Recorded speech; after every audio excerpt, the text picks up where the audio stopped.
Now we're gonna get started with a topic that has millions of women shouting, "It's about time." As you may know, the FDA announced the approval of the first female libido booster. Wait, why is everyone laughing? Yeah. Wow, we have some happy ladies. Did you all take it this morning? So, Dr. Ashton, obviously this has been in the news quite a bit. Yeah, it's a tell us a little about it. It's a big story for women's health. It's a very complex story with medical aspects, social aspects, financial, economic, big pharma aspects, a whole bunch of things. But basically, it's being called the female Viagra. That's actually incorrect because it doesn't at all work like Viagra.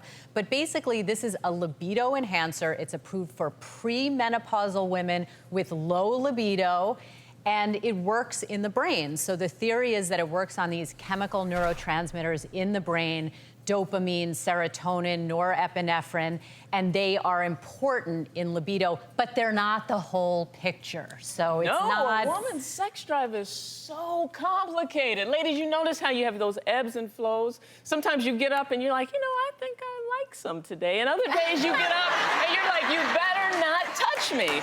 So it's so complicated that the idea that one little pink pill is gonna come in and magically change things, it's a little difficult to wrap your mind around. But I think it's a good start. And you know what I find really interesting about this, though, is to treat a woman's low libido, you have to treat the brain. That's what this medication is doing, is treating the brain. And there's been this drug passing FDA approval has been filled with controversy because it actually failed FDA approval twice before. This was the third time. It was taken over by a new pharmaceutical company. And when you look at the two biggest things that the FDA was concerned with and that we as doctors are concerned with and that women are concerned with, two things: safety and efficacy. Does it work? Well, they manipulated the data a little bit and they found that the satisfying sexual event profile was maybe one more a month. Now, who are we to say if that's insignificant? Throwing out numbers like 8 to 13% more effective. I don't really know what that means. It's all the way they manipulated the data. And ladies, I want you to keep in mind, and gentlemen too, because there's some husbands are gonna rush out and be like, honey, you need to get this pill.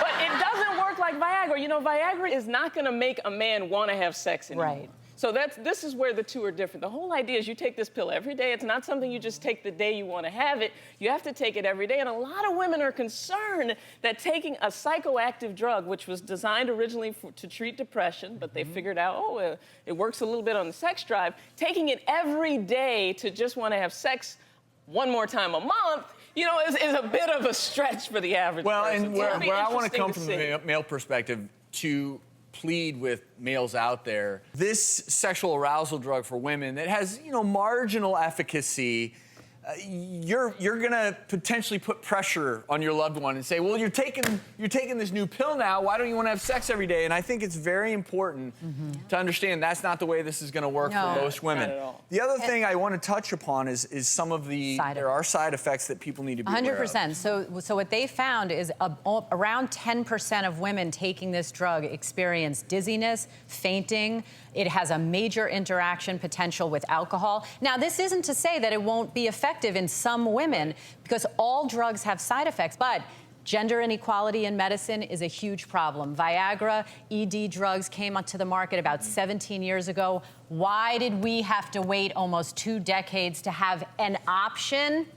Discuss amongst yourselves. Other option, go to a sex therapist. Go to a sexologist. Figure out what's happening. Because really, ladies, when it comes to your sex drive, it's very complicated. And one pill, you know, might help a little bit, but for the rest of you, just get some help. If you're truly having trouble with either a hypoactive sex drive, you know, seek professional help. Don't expect a pill to be the cure-all.